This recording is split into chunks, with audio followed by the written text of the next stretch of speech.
नमस्कार, मैं हूं संजय शर्मा। आप देख रहे हैं 4 PM न्यूज नेटवर्क।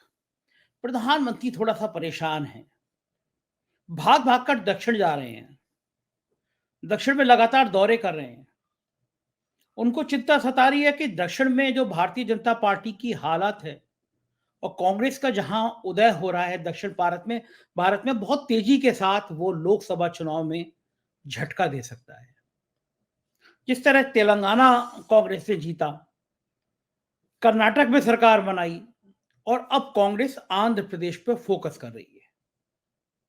और आंध्र प्रदेश वो राज्य है जहां पे प्रचंड जीत के साथ कांग्रेस ने कई बार केंद्र में सरकारें बनाई हैं। न्याय यात्रा, उससे पहले भारत जोड़ो यात्रा, इसने दक्षिण में कांग्रेस की स्थिति बहुत मजबूत कर दी है। चाहकर भी भारतीय जनता पार्टी दक्षिण में अपना प्रभुत्व जमा नहीं पा रही।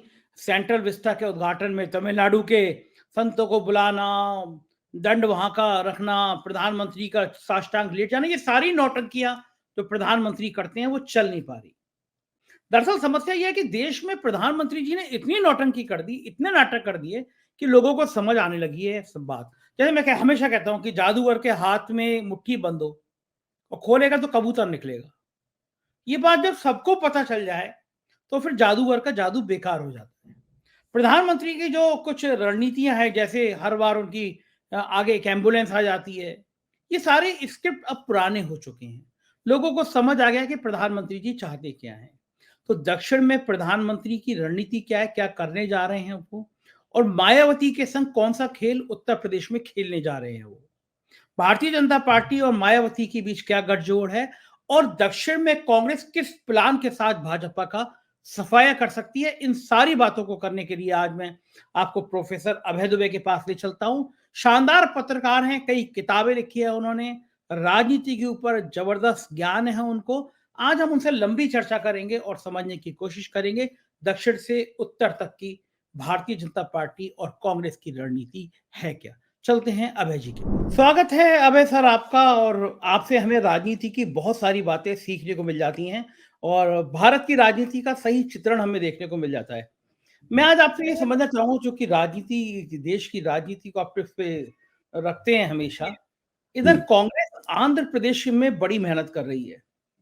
क्या लगता है कि जगन रेड्डी का जो बीजेपी के साथ कनेक्शन है, कई बार वो प्रधानमंत्री मोदी के साथ दिखाई देते हैं, समर्थन करते रहते हैं।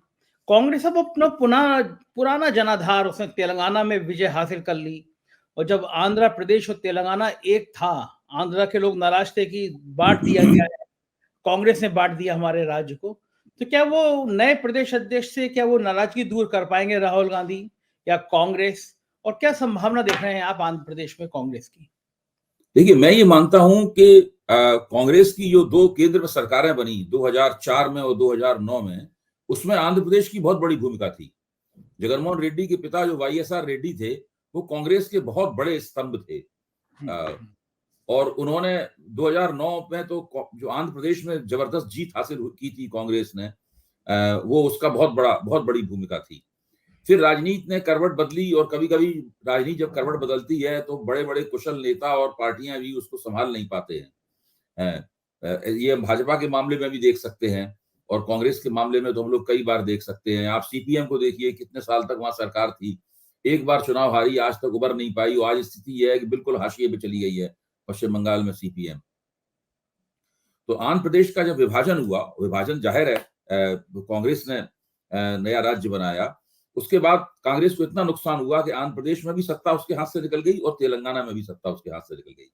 अब कांग्रेस जो है वो वापसी की राह पर है, और तेलंगाना चुनाव में कांग्रेस ने साबित कर दिया है कि जो रेड्डी समाज है, आप आ, संयुक्त आंध्र प्रदेश के बारे में सोचिए, आंध्र प्रदेश का जो रेड्डी समाज है, वो कांग्रेस की तरफ अब हमदर्दी की निगाहों से देख रहा है। जब राहुल गांधी विदेश गए थे, तो वहां पर जो डायस्पोरा उन्हें देखने के लिए उमड़ा था, जिस तरह गुजराती डायस्पोरा नरेंद्र मोदी के इर्द गिर्द उमड़ता है, उसी तरीके से तेलुगु डायस्पोरा, जो खासतौर से रेड्डी डायस्पोरा है, वो राहुल गांधी के इर्द गिर्द उमड़ा था। ये जो रेवंत रेड्डी हैं, ये उसी डायस्पोरा की देन है, और पूरा डायस्पोरा का समर्थन तेलंगाना में राहुल गांधी की जीत का एक प्रमुख कारण है। अब सवाल ये है कि आंध्र प्रदेश में कांग्रेस के लिए ओपनिंग क्या है?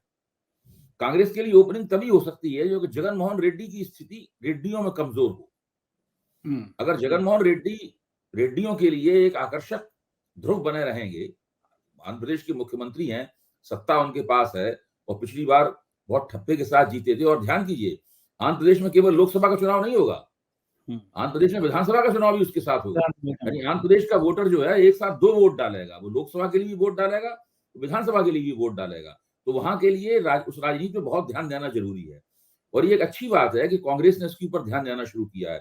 शर्मिला रेड्डी जो पहले जगनमोहन रेड्डी के साथ मिलकर ही उन्होंने कांग्रेस के खिलाफ मुहिम चलाई थी, बाद में उन दोनों में मतभेद हो गए और उन्होंने अलग पार्टी बना दी। फिर उन्होंने तेलंगाना में जाकर अपनी पार्टी का कांग्रेस में विलय कर दिया और जैसे ही उन्होंने कांग्रेस में विलय किया, कांग्रेस ने मौका ताड़ा और शर्मिला रेड्डी को आंध्र प्रदेश में अपना पार्टी अध्यक्ष बना दिया। अब एक तरफ भाई है और एक तरफ बहन है, दोनों एक दूसरे के साथ प्रतियोगिता कर रहे हैं और इस कोण का इसका तीसरा कोण जो है वो चंद्रबाबू नायडू हैं, तेलुगु देशम के नेता। तेलुगु देशम कम्माओं की पार्टी है और इस वक्त वो बहुत जगनमोहन रेड्डी ने उनको जेल वगैरह भेज, वो बिल्कुल हाशिए पे पड़े हुए हैं। अच्छा, जेल से अब कांग्रेस के लिए इस जटिल राजनीति में कांग्रेस को अपना रास्ता बनाना है इस तरीके से कि अगर वो खुले तौर पर चंद्रबाबू नायडू के साथ जाते हुए दिखेगी कांग्रेस, तो फिर रेड्डियों कम्माओं में आंध्र प्रदेश की प्रतियोगिता बहुत मशहूर है। उसके बाद रेड्डी फिर चले जाएंगे जगनमोहन के ध्रुव के ऊपर। इसलिए मुझे लगता है कि कांग्रेस चंद्रबाबू नायडू के साथ में एक तरह की समझदारी कायम करेगी। कोई खुला मोर्चा नहीं होगा, क्योंकि खुला मोर्चा उनके साथ अगर बनता है तो वो बहुत ही नुकसानदेह साबित हो सकता है कांग्रेस के। लेकिन एक तरह की समझदारी बनेगी और इस तरह की कांग्रेस के अंदर की राय जो बाहर छनकर आती है, हम लोगों को पता चलती है, वो यही है कि मुख्य तौर पर मुकाबला जगनमोहन रेड्डी और चंद्रबाबू नायडू के बीच में होगा। तीसरे नंबर पर कांग्रेस होगी। कांग्रेस भी सभी सीटों पर अपने उम्मीदवार खड़ी कर सकती है और उसमें कोई एक अंडरस्टैंडिंग होगी कम्माओं की पार्टी के साथ, तेलुगु देशम के साथ में, कि किस तरीके से उम्मीदवार खड़े किए जाएं। भारतीय जनता पार्टी भी चुनाव लड़ेगी, वो चौथे नंबर की पार्टी होगी। जाहिर है कि वो भारतीय जनता पार्टी का महत्व वहां पे काफी कम होगा।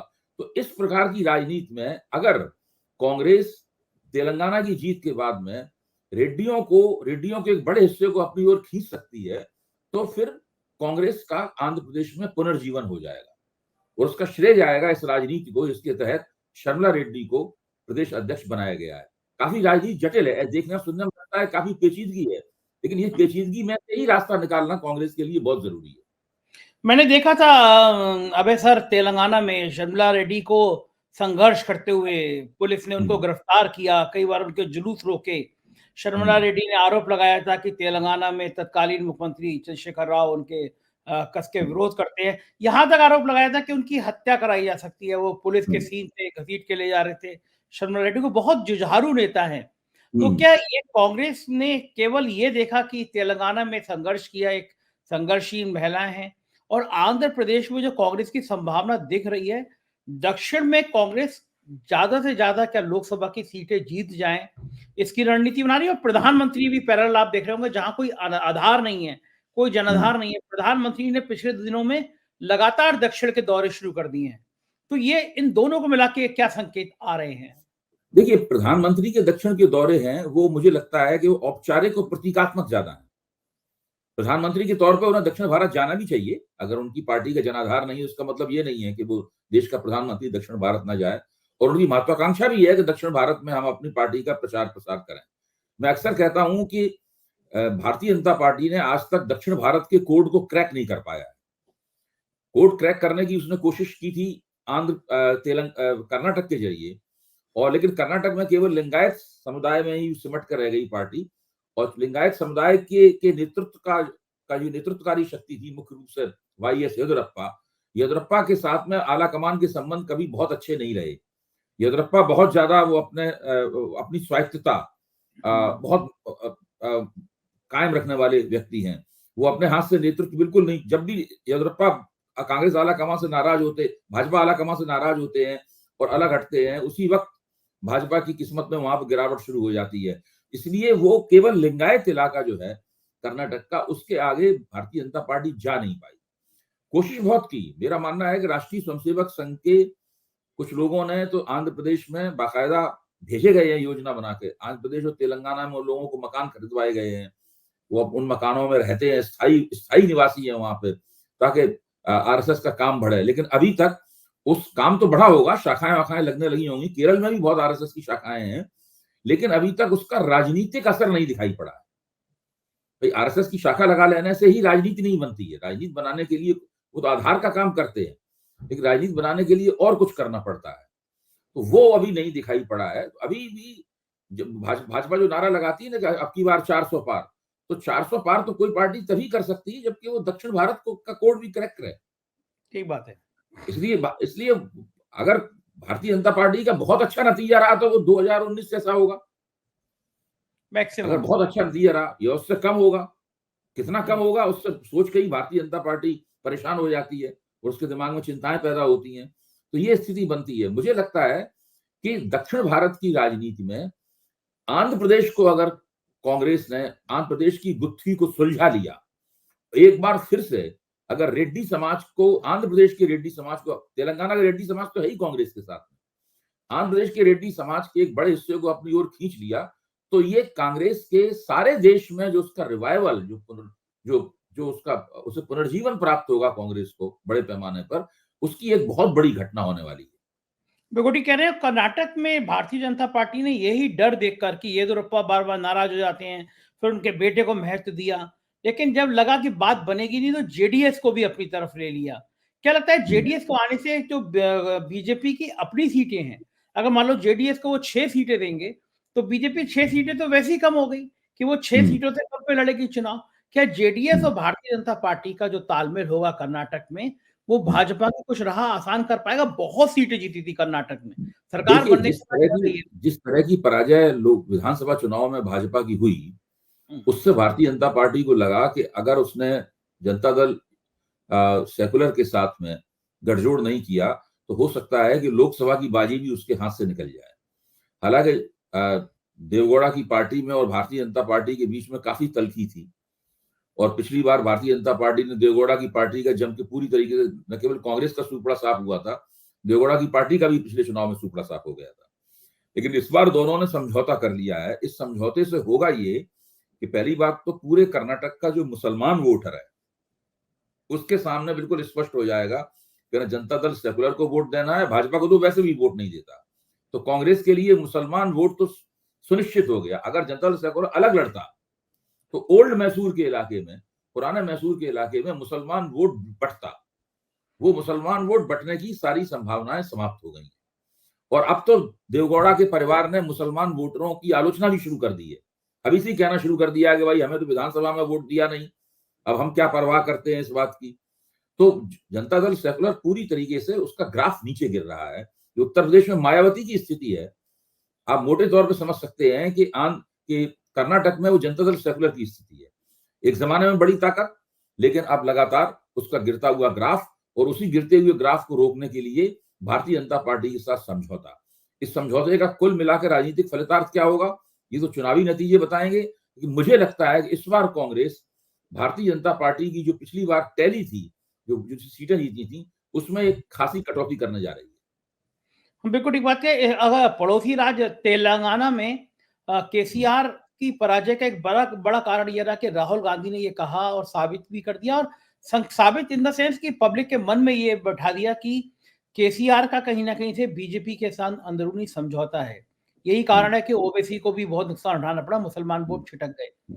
तो क्या अब जब ये नुकसान हो गया है तो भाजपा, यही सवाल देखिए, कांग्रेस इसी तरह की बात, आपने बिल्कुल सही जगह अपनी उंगली रखी। कांग्रेस इसी तरह की बात उड़ीसा में भी करने वाली है। कांग्रेस इसी तरह की बात जो तेलंगाना में की थी वो आंध्र प्रदेश में भी करने वाली है, क्योंकि आंध्र प्रदेश में वाईएसआर रेड्डी, जगनमोहन रेड्डी के साथ में भाजपा का एक ऐसा समझौता है जो बहुत ज्यादा खुफिया भी नहीं रहा। हाँ, मतलब बहुत गोपनीय भी नहीं है, लगभग खुल ही सा गया है समझौता। इसी तरह बीजू जनता दल के साथ भी एनडीए का एक समझौता है, भाजपा का एक समझौता है। देखिए, जरूरत क्यों पड़ती है भाजपा को ये कहने की कि हम उड़ीसा में पूरी दम से चुनाव लड़ेंगे, हमारा बीजेडी के साथ कोई पैक्ट नहीं है। ये बयान देने की जरूरत क्यों पड़ी? क्या ये बयान उत्तर प्रदेश में देती है कि हमारा अखिलेश के साथ कोई पैक्ट नहीं है, पूरी दम के साथ चुनाव लड़ेंगे? हाँ, नहीं नहीं, मतलब कोई सवाल ही नहीं। अगर आपको कहीं कुछ होता है, जैसे कहते हैं कि जहां पे धुआं निकलता है, जहां आग होती है वहीं धुआं होता है। तो एनडीए ने 3 क्षेत्रीय शक्तियों के साथ में गोपनीय समझौते कर रखे हैं। एक क्षेत्रीय शक्ति है वाईएसआर रेड्डी कांग्रेस आंध्र प्रदेश की, एक है उड़ीसा का बीजू जनता दल, और एक है तेलंगाना में चंद्रशेखर राव की भारत राष्ट्र समिति। इन 3 के साथ खुफिया समझौता कर रखे हैं कि अगर हमारी पूरी सीटें नहीं आई तो फिर आपकी सीटों की मदद से हम लोग केंद्र में सरकार बनाएंगे। ये पेशबंदी पूरी तरीके से एनडीए की राजनीति इस प्रकार चल रही है। तो ये, और कांग्रेस इस चीज को उभार के सामने लाएगी। कांग्रेस साबित करेगी कि ये भाजपा और जो वाईएसआर रेड्डी कांग्रेस की लड़ाई जो है, कुश्ती जो है, पूरी तरीके से नूरा है। इनमें से किसी को भी वोट देने का मतलब ये होगा कि ये लोग केंद्र में पता नहीं इनकी राजनीति क्या होगी। ये तभी स्पष्ट होगा जब उधर चले जाएंगे। ये भाजपा दोनों लड़ा आपस में रहे हैं, लेकिन दरअसल भाजपा की सरकार ये केंद्र में बनाएगी। ये कहा भी जाता है कि जगन रेड्डी को आज तक ईडी ने पूछताछ के लिए बुलाया नहीं, जबकि तमाम शिकायतें, तमाम चीजें जगन रेड्डी की लंबित हैं वहां पे। किसी तरह कल केसीआर की बेटी कविता को कल याद आई है ईडी को, लेकिन केसीआर को ये आरोप झेलना पड़ा कि शराब घोटाले में उनकी बेटी पे किसी ने पूछताछ भी नहीं करी। तो ये संकेत है क्या कि जिनको ईडी पूछताछ नहीं कर रही है वो बीजेपी के दोस्त हैं? हाँ, बिल्कुल। ईडी तो एक पॉलिटिकल टूल है ना बीजेपी का। भाई, जो इन्फोर्समेंट डायरेक्टरेट है उसको भारतीय जनता पार्टी ने अपना एक राजनीतिक औजार बना लिया है, और इस बात को सब लोग जानते हैं। खुल के ये बात कही जाती है। जिस तरीके से उसका इस्तेमाल किया जा रहा है बिल्कुल स्पष्ट है। विपक्ष को ज्यादा से ज्यादा बदनाम करो, हर नेता के खिलाफ ईडी के छापे हों, लोग बुलाए जा रहे हैं पूछताछ के लिए, ये वो, जनता के मन में ये शक पैदा किया जाए कि सारे सारे विपक्ष के नेता भ्रष्ट हैं। और जहां पर भारतीय जनता पार्टी को लगता है कि इस नेता से फायदा हो सकता है, उस नेता को फाइल दिखाती है दूर से। जैसे कांग्रेस के बारे में भी किसी मायने में कहा जाता था कि उसके पास नेताओं के लिए कुछ डोजियर्स हुआ करते थे। इसी तरह भारतीय जनता पार्टी ने उसी कला को और ज्यादा विकसित करके अपने राजनीतिक पक्ष में कर लिया है। यही डर है कि ये नेता बोल नहीं पाते ना, और लेकिन अब जनता भी समझने लगी है, तो जनता का रिएक्शन भी शायद अभय जी इसीलिए आता है कि वो साथ छोड़ देती है, फिर वो कांग्रेस के साथ ही मुसलमान वोट जैसे गए तेलंगाना में गए, बाकी मुसलमान वोट तो पूरे दक्षिण भारत में और उत्तर भारत के भी कई हिस्सों में बहुत बड़े पैमाने पर कांग्रेस के ध्रुव पर जाने वाला है। और कोई भी ओवैसी या मायावती टिकट दे दे मुसलमानों को, मुझे नहीं लगता कि उससे मुसलमान वोट जरा भी अपनी जगह से हिलेगा। मुसलमान वोट या तो कांग्रेस को मिलेगा, या उत्तर प्रदेश में कांग्रेस और जयंत चौधरी और अखिलेश यादव के गठजोड़ को मिलेगा। इन तीनों के बीच में गठजोड़ होगा। बहुत बड़े पैमाने पर मुसलमान वोटरों का वहां ध्रुवीकरण होने वाला है। यादव वोटरों का बहुत बड़े पैमाने पर ध्रुवीकरण होने वाला है। अभी अखिलेश जी के ऊपर है कि किस तरीके से कुछ वो और दूसरी पिछड़ी जातियों के वोटों को अपने साथ जोड़ते। मैंने तो अखिलेश जी से पूछा था, अभी 3 दिन पहले मैंने इंटरव्यू किया उनका, तो मैंने पूछा कि इंडिया गठबंधन की बात मैंने बल्कि सवाल ये किया कि आपको भी आज मणिपुर में होना चाहिए साथ ही, तो अखिलेश जी कह रहे हैं कि हमको बीजेपी वाले मंदिर में नहीं बुलाते और कांग्रेस वाले गठबंधन में न्याय यात्रा में नहीं बुलाते। मैं ये पूछना चाह रहा हूँ अभय जी कि ये इस देरी का कारण क्या है? उत्तर प्रदेश में कांग्रेस कंफ्यूज है कि क्या वो सपा के साथ जाए या बसपा के साथ जाए? क्योंकि अभी तक कांग्रेस को कुछ ये उम्मीद थी कि शायद मायावती को वो गठजोड़ में ले आएगी। मेरी अपनी रीडिंग ये है कि कांग्रेस को ये उम्मीद थी भी हुई हो। मेरे पास उसकी ठोस जानकारी नहीं है, आप ज्यादा जानकारी दे सकते हैं इस बात की। लेकिन मुझे उम्मीद थी कि कांग्रेस इस तरह की कोशिश कांग्रेस कर रही है, उसे करनी चाहिए और अखिलेश को विश्वास में लेकर करनी चाहिए। लेकिन अब लगता है कि ये कोशिशें जो है वो नाकाम हो गई और मायावती स्थायी रूप से मायावती ने तय कर लिया है कि वो भारतीय जनता पार्टी का गेम खेलेंगी। अब इसमें देखने की बात ये, अगर आप रिसर्च करें, जो मैं करूंगा जल्दी ही, कि मायावती ने कब कब भारतीय जनता पार्टी का खेल खेला। गुजरात में कब भारतीय जनता पार्टी का खेल खेला, उत्तर प्रदेश में कहां कहां मायावती ने उम्मीदवार खड़े किए, उससे भारतीय जनता पार्टी को लाभ हुआ, इसका एक पूरा रिसर्च पे एक पूरा तखमीना निकाला जा सकता है।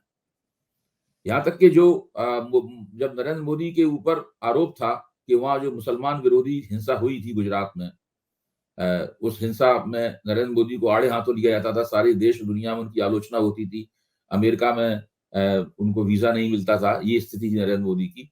उस वक्त मायावती ने जो राजनीतिक भूमिका निभाई थी, उससे नरेंद्र मोदी को लाभ हुआ था गुजरात में। तो मायावती का पुराना रिकॉर्ड रहा है कि वो भारतीय जनता पार्टी को कुल मिला के, शुरू में तो ये होता था कि भाई ये दलित नेता है, कांशीराम कहते थे कि हमें तो अवसर मिले ही नहीं है, हमें तो अपॉर्चुनिटीज की तलाश है, कहीं से भी अपॉर्चुनिटीज मिले। तो उस चक्कर में मायावती की इन बातों की ठीक से आलोचना नहीं होती थी। लेकिन अब वो सब बातें पुरानी हो चुकी हैं।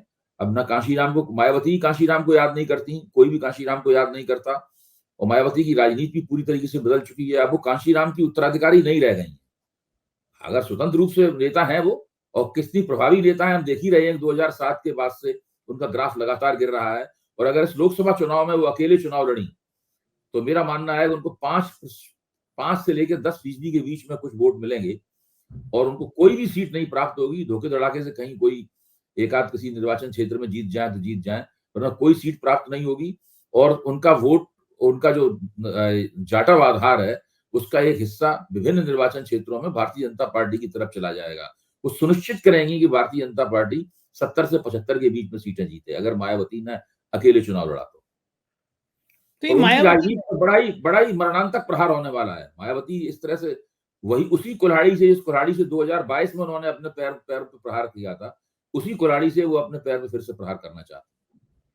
अबे जी, ये बात मायावती को समझ नहीं आ रही कि वो कितना बड़ा नुकसान करेंगी कि अगर वो इस तरह करेंगी, इंडिया गठबंधन में शामिल नहीं होंगी, अकेले लड़ेंगी और कोई सीट नहीं आई अगर, तो पॉलिटिकल कैरियर खत्म हो जाएगा, मतलब पार्टी खत्म हो जाएगी। लोग तो ये कह रहे हैं। भाई भारी दबाव में लगता है, मुझे लगता है कि बहुत ज्यादा दबाव में है, और उन्हें लग रहा है कि अगर उन्होंने इंडिया गठबंधन में गई तो उनको, उनके ऊपर बहुत भाजपा की तरफ से एक बहुत जबरदस्त कोई कानूनी हमला हो सकता है। मैं तो ये, मेरा अंदाज है, ये मेरे पास कोई ऐसे कोई तथ्य नहीं है कि भाई वो केस तो उनके पास है ही, आय से ज्यादा आय से ज्यादा संपत्ति वाला केस तो उनके खिलाफ है ही।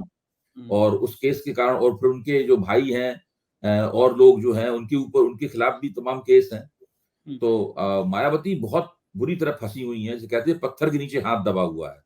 और वो झटके से अगर वो हिम्मत करें और इंडिया गठबंधन के साथ जुड़ जाएं, अभी भी मौका है, ऐसी बात नहीं है। अगर वो हिम्मत करें और इंडिया गठबंधन के साथ जुड़ जाएं, तो हो सकता है कि वो अपने राजनीतिक ग्राफ को बेहतर कर लें। मुझे लगता है निश्चित रूप से मायावती, सबसे ज्यादा फायदा मायावती को होगा। मैं फिर से कहता हूं, तो मायावती का जो जनाधार है, एक तो फिर मुसलमान वोट भी ठीक से प्राप्त होगा अगर जुड़ जाएंगे, फिर उनके पास जनाधार भी है, वो उनका जनाधार भी उनके साथ रहेगा। फिर जिस तरीके से वो अपने टिकट बांटेंगी, मान लो किसी ब्राह्मण को टिकट दिया, किसी ठाकुर को टिकट दिया, तो वो भी अपने वोट लेके आएगा। तो मायावती की दावेदारी लोकसभा चुनाव में बड़ी मजबूत होगी। अगर वो अकेले लड़ी तो फिर कुछ दावेदारी उनकी बनती नहीं। ये बात मायावती को समझ क्यों नहीं आ रही होगी?